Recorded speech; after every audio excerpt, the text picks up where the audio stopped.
coming together with all the innovations we are seeing. So I have a couple of roles. I run this company called Quant University. But in addition to that, I'm also an adjunct faculty at Northeastern University here in Boston. So wherein I teach primarily data science and machine learning topics. And this semester, I also taught a course on fintech. So I'm very fascinated with the whole intersection of data science, machine learning, and quantitative finance. And as Petter, who's now looking at reinforcement learning, artificial intelligence, machine learning, and has structured a wonderful program here at NYU, I thought it could be interesting for me to come down and talk about like this whole area of algorithmic auditing and the way we are seeing the industry progress towards being more formal about looking at AI and machine learning products.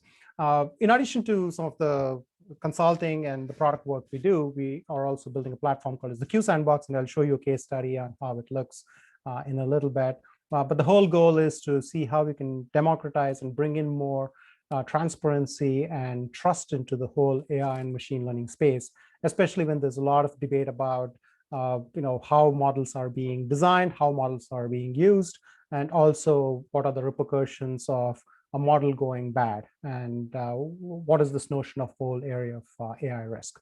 So that's kind of the big picture. So in this talk, I'm going to talk about four things. I'm going to start out with a quick introduction to algorithmic auditing. So believe me, Petter, it is still 1.0 because there isn't like a very clear definition of what algorithmic auditing is.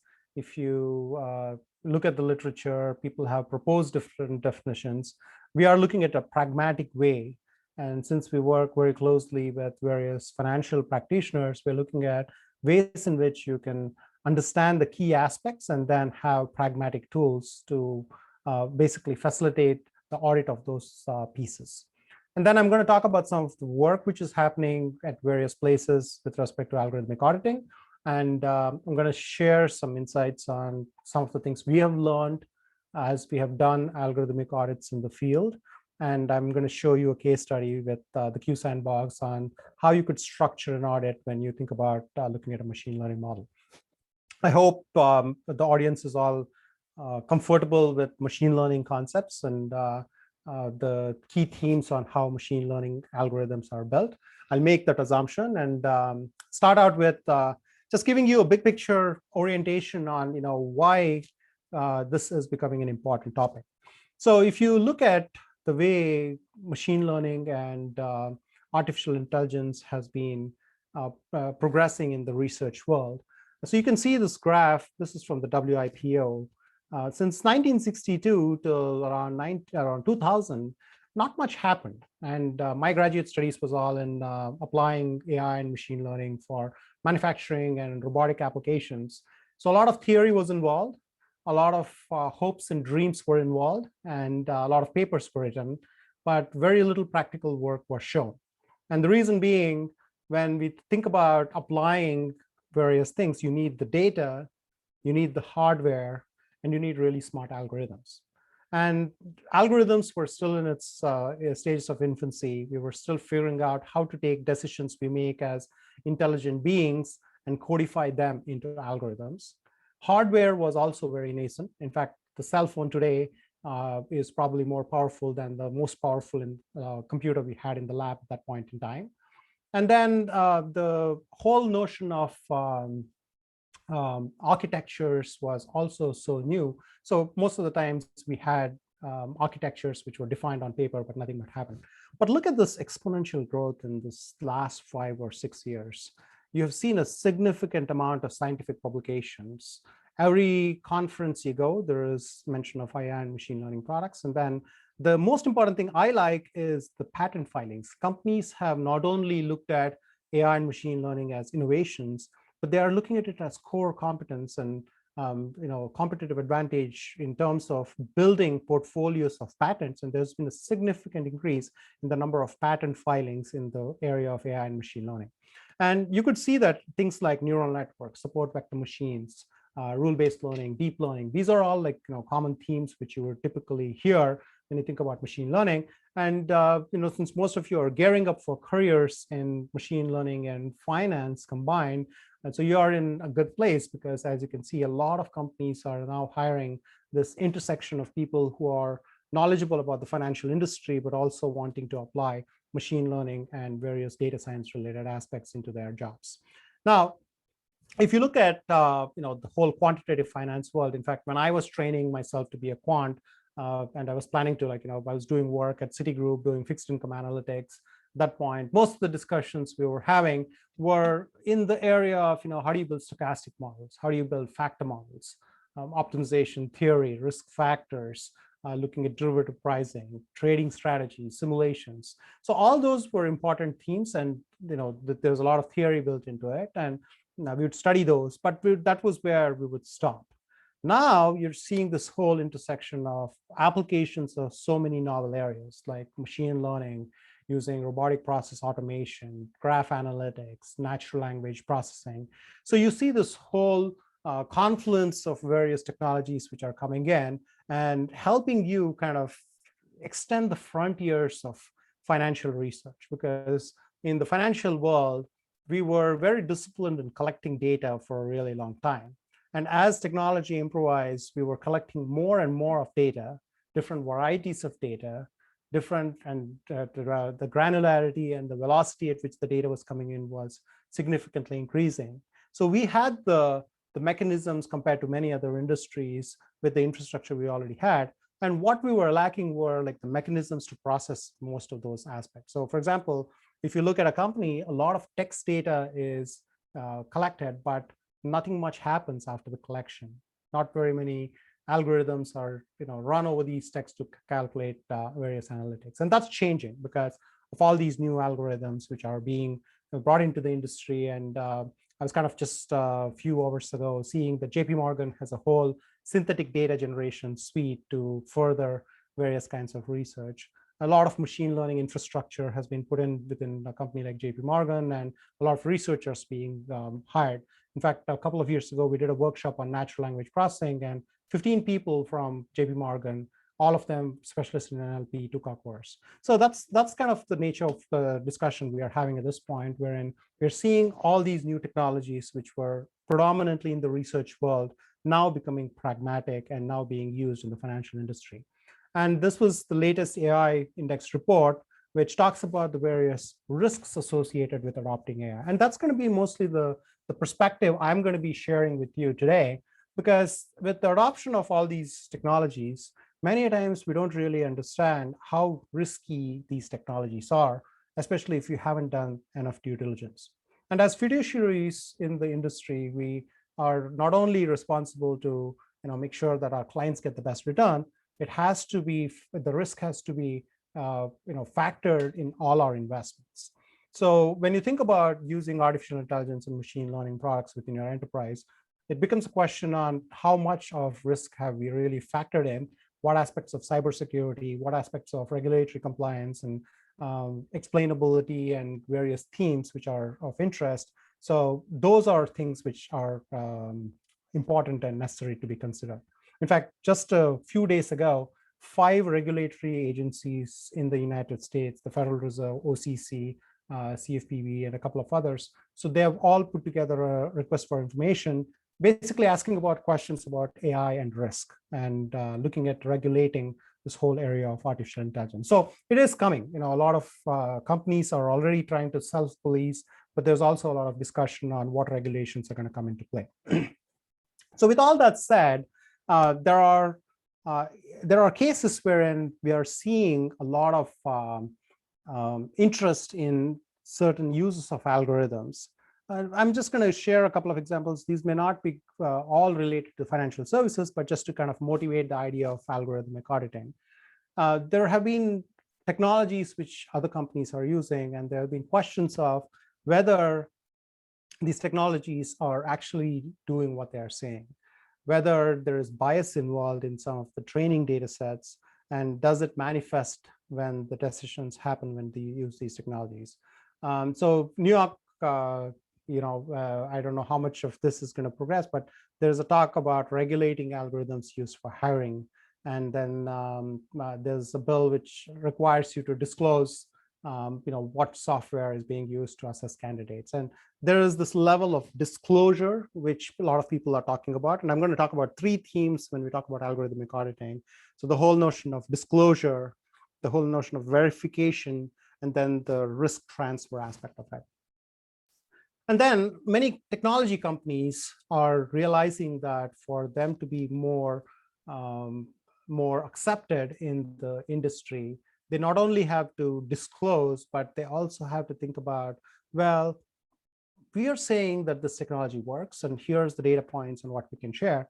But in addition to that, we are going to go to a third-party entity, an expert, and we are going to get our algorithms audited.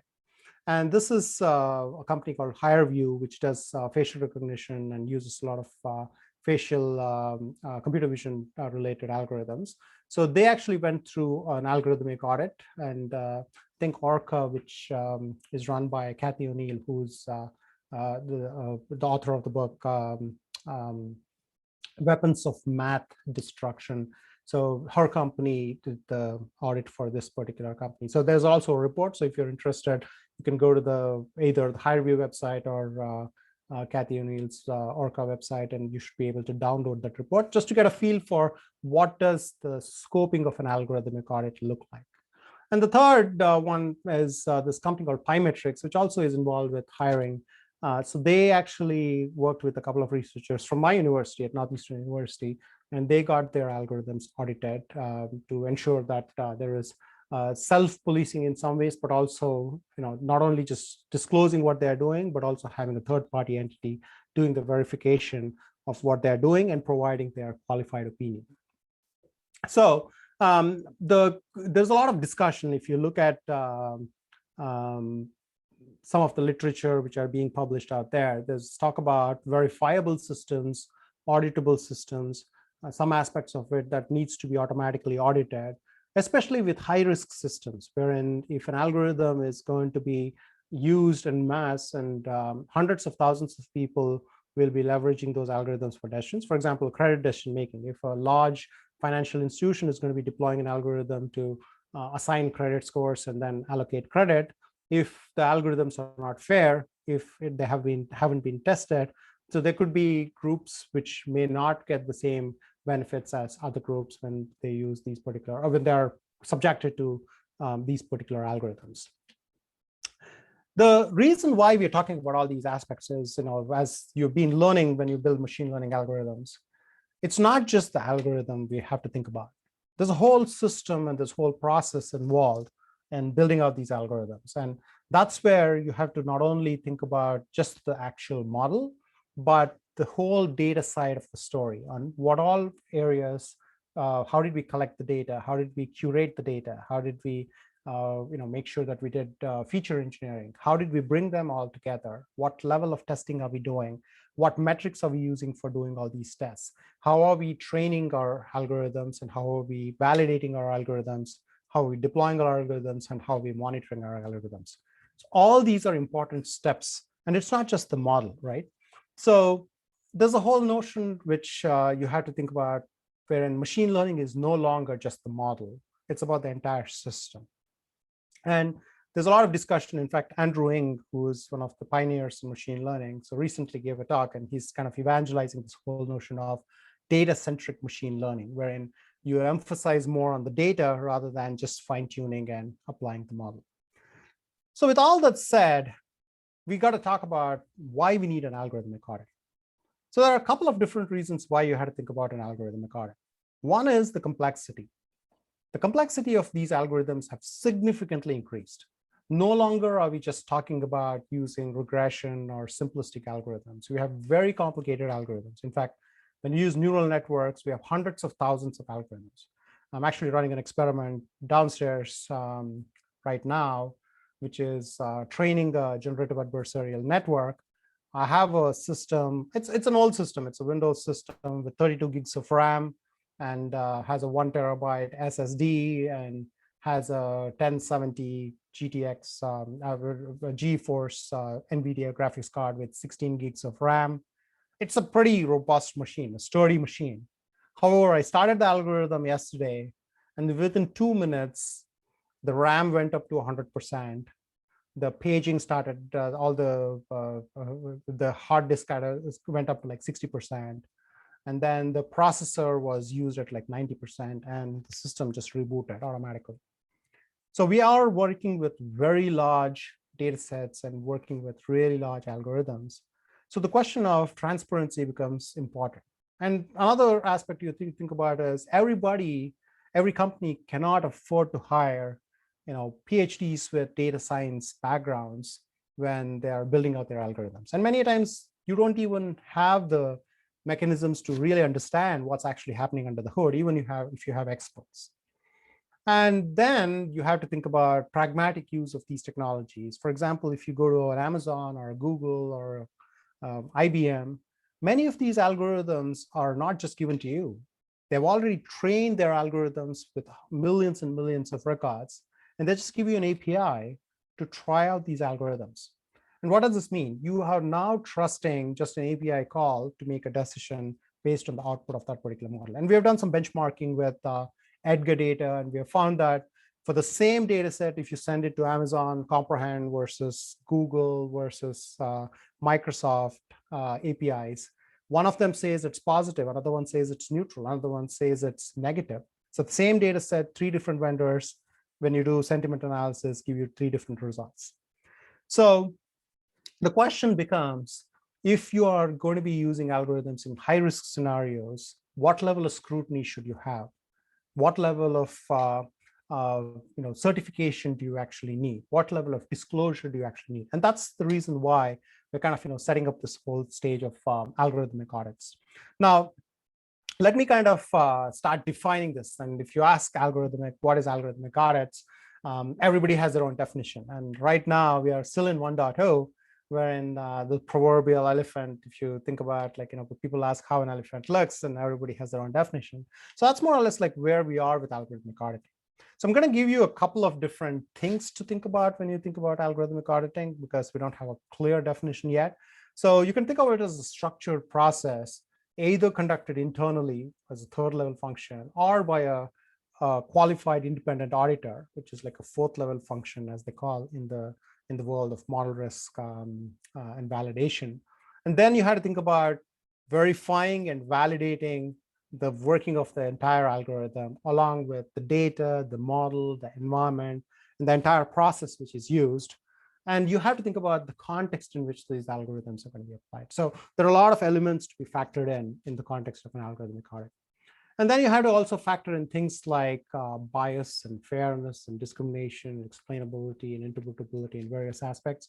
And that's because if you are going to be using these algorithms in specific scenarios, there are things which have to be looked at. For example, if I'm going to be using an algorithm for making a credit decision, and then if I deny a person a credit card, that person could come back and I need to be able to explain why my algorithm said that that particular person had to be rejected.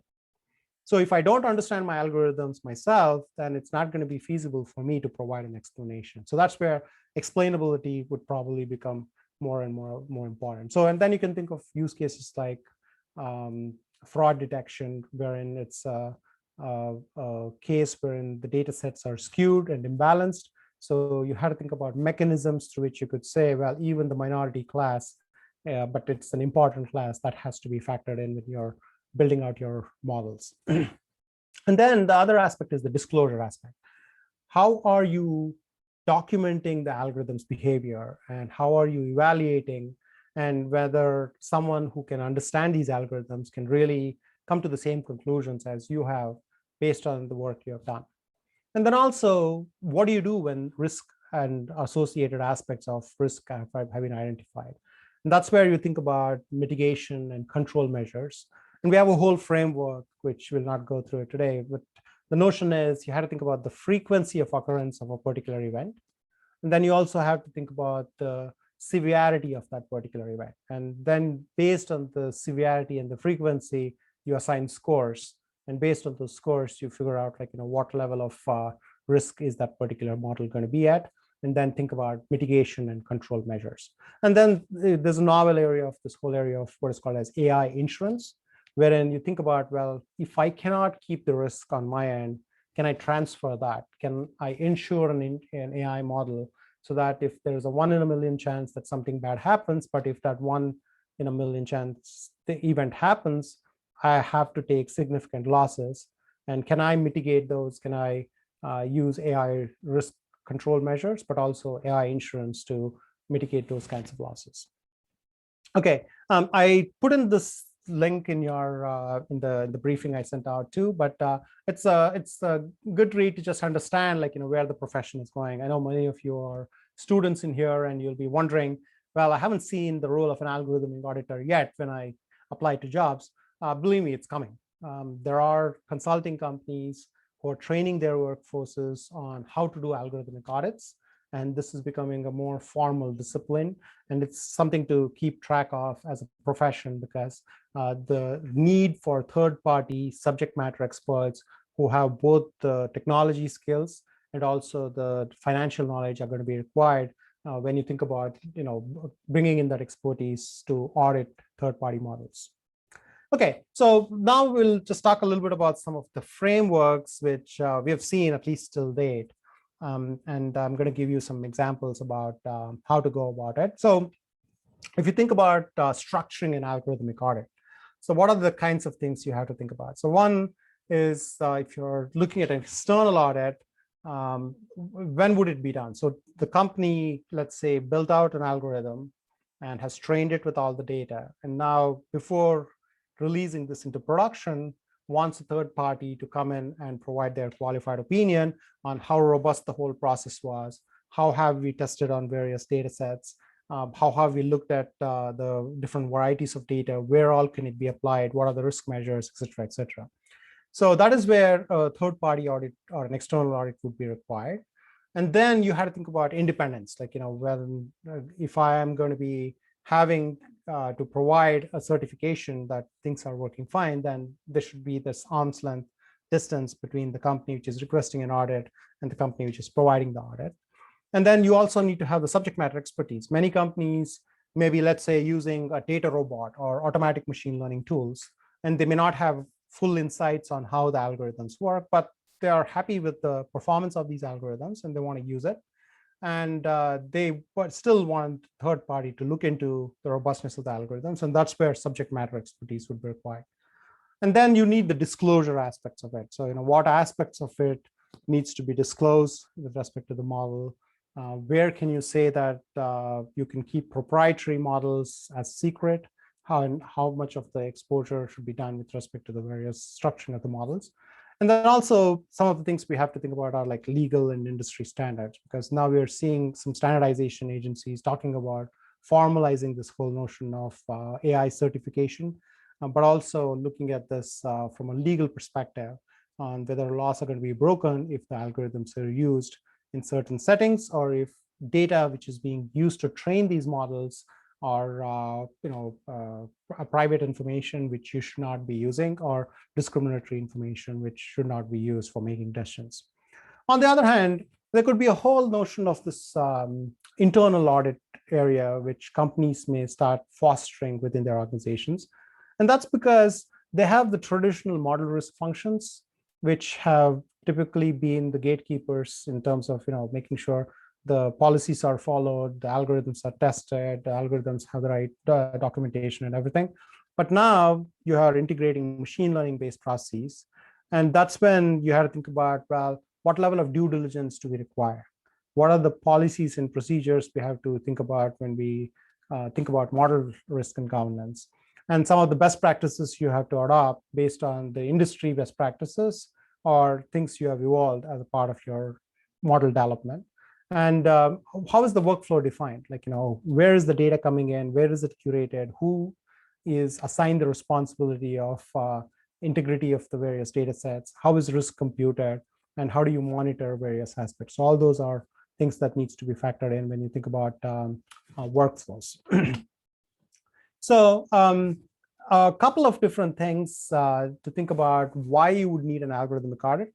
So that's where things wherein there could be like systemic issues, wherein you're applying it for fraud detection or credit decision making or facial recognition, wherein there could be significant biases involved based on the way the data sets were actually, the models were actually trained. On the other hand, it could be transparency. For example, if I'm building a black box model and I don't want to reveal the secrets of how the model works, but I'm going to trust based on the relationships and the contracts I have with another agency, I'm going to entrust this other agency to come in and verify the various claims we make, and also look at the robustness of how these models were built, and for them to provide a qualified opinion. So now you're bringing this extra layer when you're saying that we have built this model, we have had X amount of disclosures, but we have also had a third party look into these models. It could be vendor models. And that's where, for example, if it's Google or Microsoft, which is offering an API as a service, so rather than just saying, hey, it works, trust us, they would provide an audit report saying, well, we've had people look into the way we build our models. So you're now kind of opening up to another entity, which is going to be reviewing the claims of the model.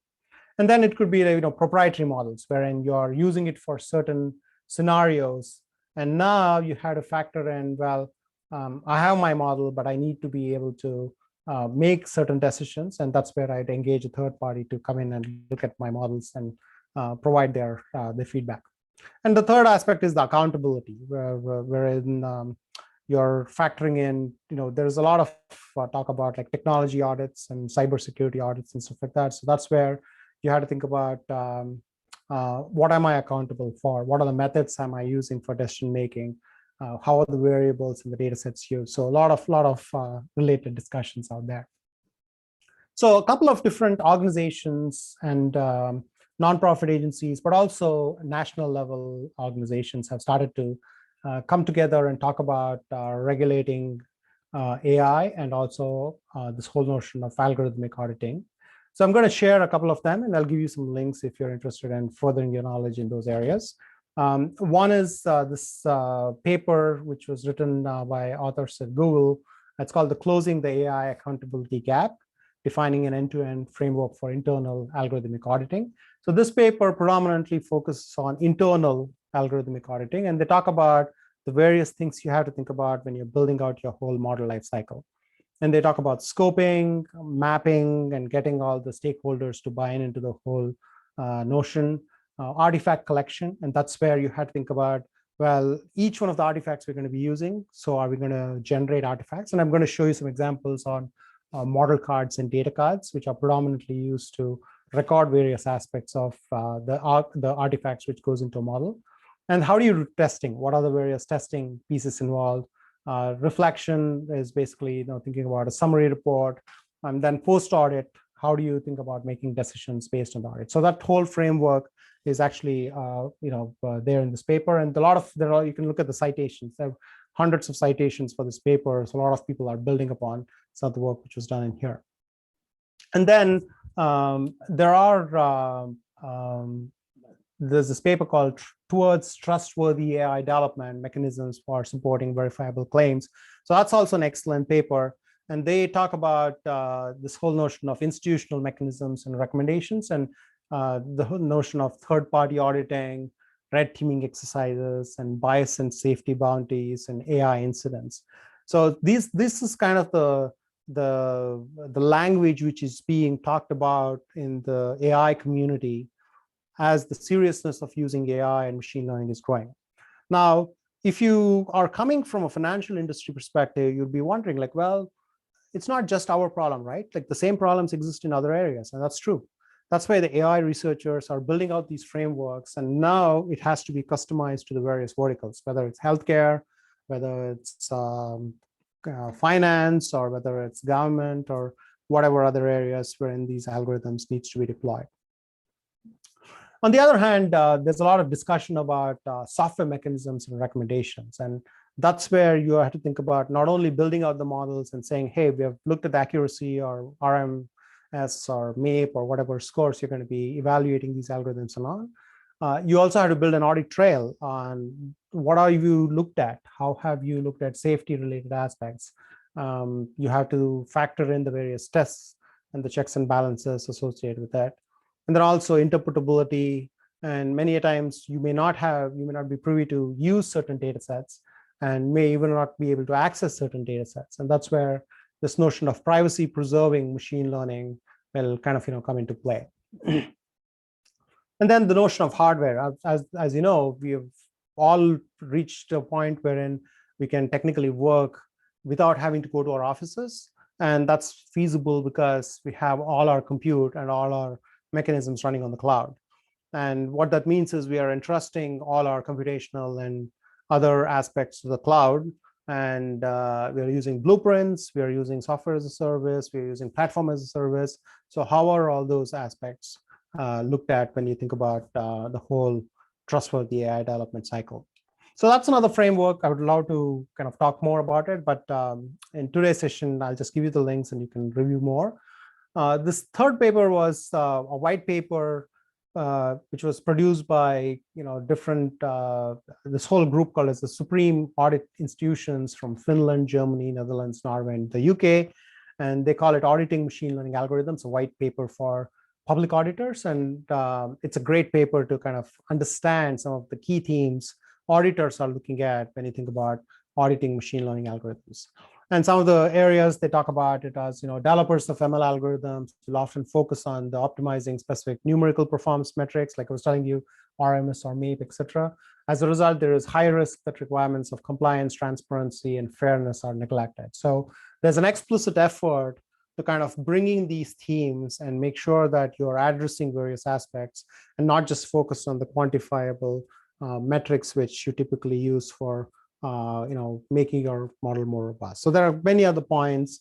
In the interest of time, I'll just kind of move ahead, but I'll be happy to share some of these with you. So this is a great paper. I would highly recommend you to take a look at. It also talks about this notion of checklists and how you should be able to document all the things you're looking at. If you have read Atul Gawande's The Checklist Manifesto, it's a great book wherein, how do doctors perform critical surgeries? And they take, obviously, when there's a high stress situation, when there's a patient dying on the table, you can't innovate. You can't just improvise on, looking at treatments.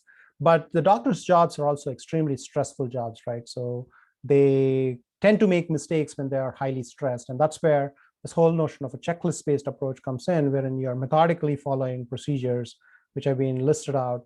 That way you can ensure that mistakes are, silly mistakes are not made as you kind of, building out things. Similar approaches are being proposed for other industries, like even on auditing. So have you done documentation? Have you looked at testing? Have you looked at adversarial testing? Have you looked at evaluation of bias? Have you looked at evaluation of fairness? So some of these questions may not really be the thing you may be factoring when you initially built out a model, but asking those questions will help you kind of elucidate responses from the various folks in the various stakeholders to make sure that whatever you're building is more comprehensive. And then the ICO in the UK, they also have an AI auditing framework. And the reason why I'm mentioning this is there's a lot of work being done in Europe to make algorithmic auditing more of a practice. And that's kind of coming into the United States too. And as I mentioned, the legal efforts in the United States is still taking root. We don't have established processes yet, but it's a lot more in vogue in Europe and other places. So we may see things evolve in different paces, but we will definitely see a change in the near future. So this also talks about various aspects in the framework. Now, I'm not going to delve into the details, but I also found that there's this TÜV Austria actually put out what's called as an audit catalog, and they talk about the whole process on how you should be doing audit. And they start out with kickoff or a scoping session, a documentation review, a process audit, technical inspection, an audit report, and then issuing a certificate, and then monitoring audits, and then recertification, and then doing the gap analysis, and the cycle continues. So there's also this notion of certification, wherein they talk about criticality levels, and they say that these are the various impacts and the potential applications. And so if you're if you look at the safety literature with the models and processes, there are what are called as TRLs in the nuclear industry, which is technical readiness levels. So when you have high critical equipment or processes which are being deployed. So you rate them and you make sure that based on the criticality or the risk levels of these processes, you're ensuring that proper monitoring and also aspects are taken care of to ensure the safety of that particular process. Okay, so I'll kind of briefly tell you some of the things we kind of look at when we audit a model, and then I'll show you a quick demo, and then I'll stop for any questions. One of the things you had to factor is the use cases are important. Context is very important. So that's where you can't generalize saying that I'm going to do an audit of an algorithm without understanding the whole process. So that's where the combination of internal and external audits are going to come in, because an external auditor may not really have a good context on where these algorithms are going to be used. They may be able to comment on the mathematical rigor, the actual algorithms, but they may not be able to comment on whether this algorithm is going to be the best algorithm for this particular purpose. So that's where you have to factor in both the internal and external audits. Second one, a lot of emphasis is put on the models themselves, but it's the data which drives the model. So you got to think, when you think about auditing a model, you can't just work with dummy data. You have to factor in all the nuances in the data which are there currently and which are going to be there in the future when the model gets deployed. And how does your model behave with those kinds of data sets? The third one is, obviously, I just wanted to emphasize that there are a lot of stress and scenarios testing which could potentially be done to evaluate certain things. The third thing which we are also seeing is there's a lot of discussion of synthetic data sets, wherein if you do not have requisite data sets for testing out, because the past has happened only once, right? Like you have one historical record of how an asset has progressed or how markets have changed. But in the future, there could be so many scenarios we haven't even envisioned. And that's where you want to leverage synthetic data. And I think JP Morgan put out some recent framework for synthetic data, and they're sharing some examples out there. So that's kind of becoming more and more common practice, wherein when you think about an algorithmic audit, you'll think about like, well, I've seen what you have tested it on, but what if this particular scenario happens, or if certain changes happens, if there's another pandemic, et cetera, et cetera. So the whole model audit is another piece you have to do, and that's where you have to factor in things like, whether we are working with a black box or a white box. How do you handle like imbalanced data classes? How do you explain results of a particular model, or the structuring or the design of the actual model itself? The fourth component is what's called as an environment audit.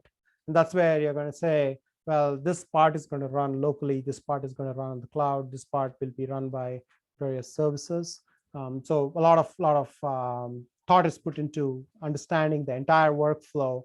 And that's what we call as a pipeline audit, to ensure that you're looking at where is the source, what is the source of the data, and what is the outcome of the way of the model, and how do you factor in all the key aspects when you build out the whole thing.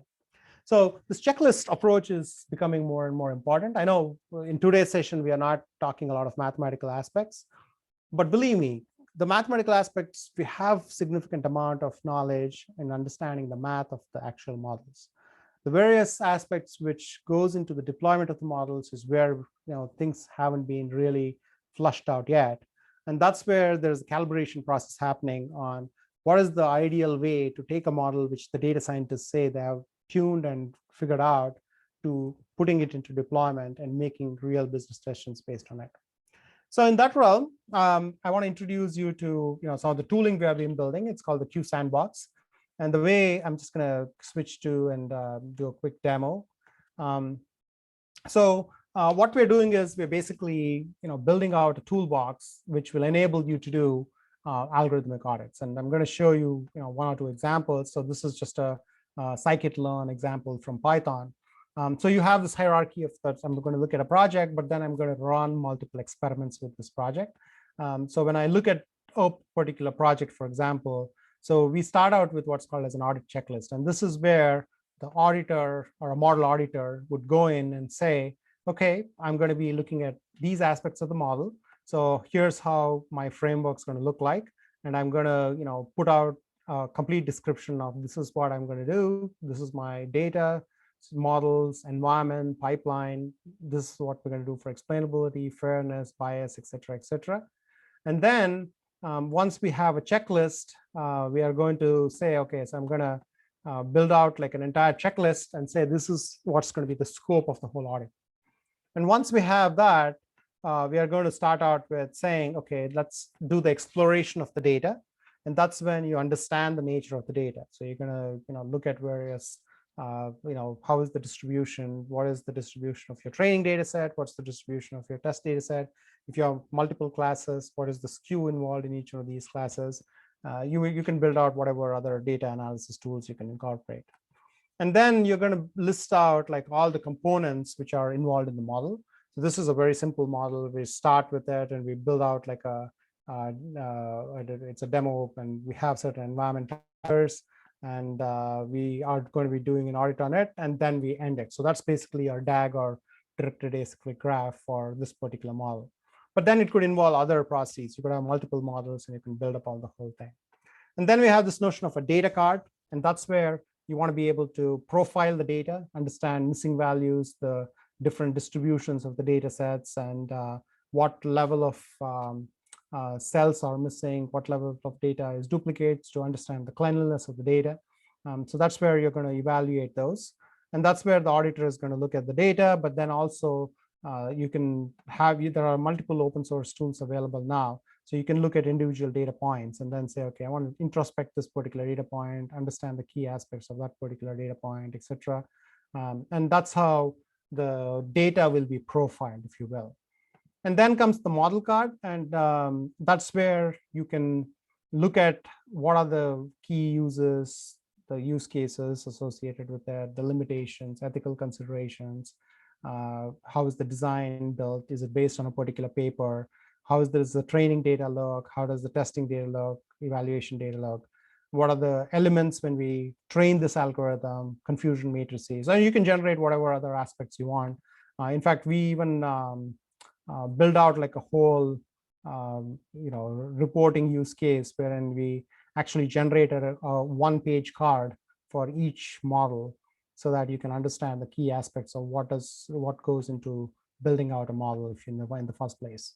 So once we have the model, then you talk about the environment related aspects. So here's where you can think of it as like, well, what's the series of steps in the environment we have to build?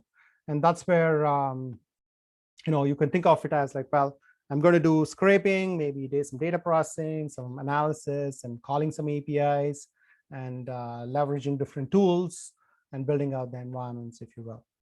And then you have things like fairness and explainability, which is becoming extremely important. In fact, there's even mention of in the recent FAI, the RFI, about like what are the various aspects with respect to explainability we have to think. And NIST, which is the National Organization for Standards, so they have been also publishing papers on aspects of explainability you have to factor in. And then comes the monitoring of the model.